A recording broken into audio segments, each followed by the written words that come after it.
the girls the storm chose. Their names were Scielra and Nivy. Scielra was older by 3 cycles, tall for her age, but thin. Her left leg bore a healed fracture that never quite set right. Nivy was smaller, quiet. Her eyes were too large, too expressive, another mark of weakness among the Crithari. They held each other's hands as they were escorted out. No chains, no guards. They didn't need them. The cold would do the work. Their mother did not follow. Crithari parents were forbidden from witnessing the trial. To interfere was treason. The gate sealed behind them with a deep, final clang. The wind immediately swallowed the sound. Scielra tightened her grip. "Don't cry," she said, her voice trembling despite her effort. "The storm can smell fear." That wasn't true, but it was what older children said to feel brave. Nivy nodded and pressed closer, her breath fogging in rapid bursts. "Will it hurt?" she whispered. Scielra looked at the endless white. "Yes," she said honestly. "Then it will stop." That was when the storm arrived. From the elevated observation spires, Crithari elders watched through thermal lenses. They did not feel cruelty, they felt certainty. One elder turned away early. "Enough," he said. "The trial is complete." Another lingered, eyes narrowing. "Movement," she murmured. "There is something else." The sensors recalibrated, and for the first time since Crithari history began, the trial had an unexpected variable: a human. His name was Ethan Cole. He was not a soldier, he was not a hero, he was an exploration engineer, part of a joint human-alien research outpost studying extremophile worlds. The Crithari tolerated humans, barely. They considered them fragile, loud, emotionally unstable creatures who compensated for weakness with tools. The outpost rules were clear. Humans were forbidden from interfering in Crithari trials. Ethan knew that. He also knew something else. The temperature outside had dropped below survivable human limits 10 minutes ago, and his scanner was picking up 2 juvenile life signs, alive, barely. He stood at the edge of the storm, exosuit heating systems whining in protest.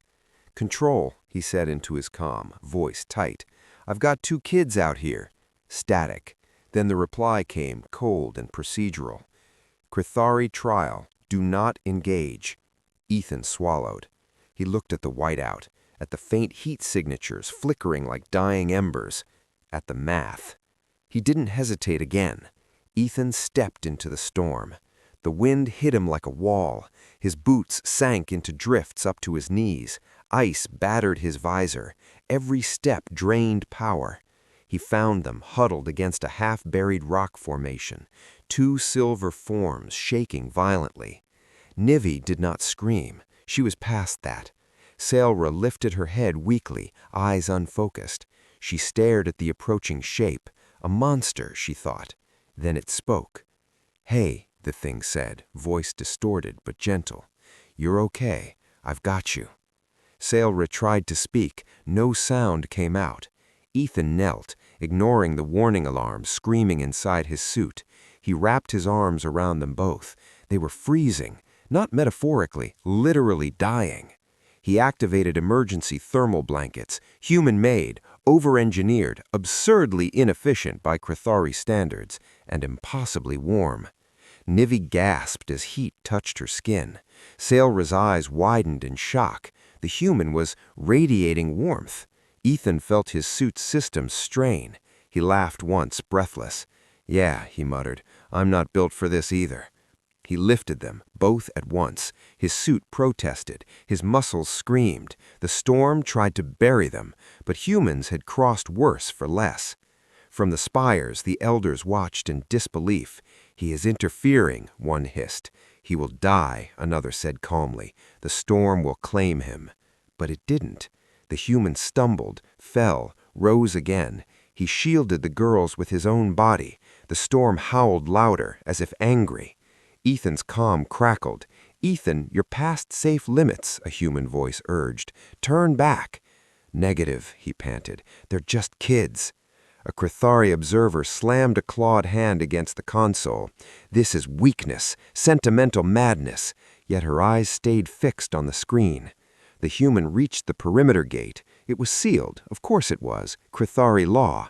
Ethan didn't stop. He braced one shoulder against the reinforced alloy. His suit screamed warnings. He screamed back. And then the gate bent. Not because he was stronger than Crithari metal, but because humans never accept a single solution to a problem. Bolts detonated. The gate collapsed inward. The storm followed, and Ethan Cole collapsed with it. The medical bay erupted into chaos. Crithari healers stared in stunned silence as humans rushed the girls onto thermal platforms. The sisters lived. That alone shattered centuries of belief. But then, Ethan's vitals flatlined. A human doctor cursed. "Get him back," she snapped. "Now." Crithari watched as humans worked with frantic precision, hands moving, voices overlapping, emotion bleeding into action. They did not see inefficiency. They saw refusal, refusal to accept death as final. Minutes passed. Then, a heartbeat. Ethan gasped, eyes snapping open.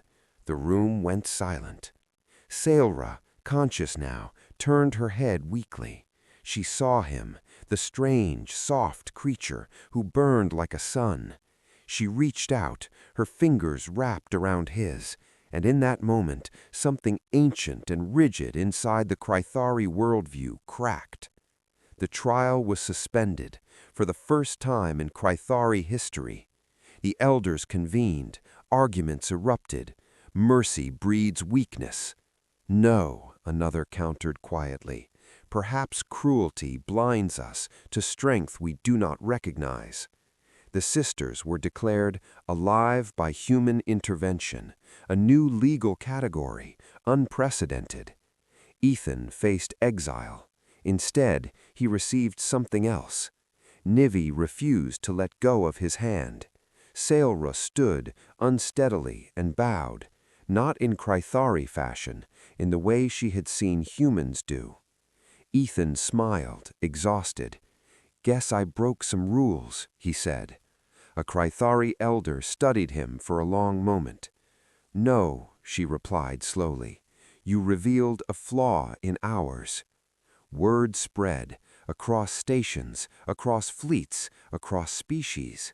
Not of human strength, not of human technology, but of something far more terrifying to a galaxy built on survival of the coldest.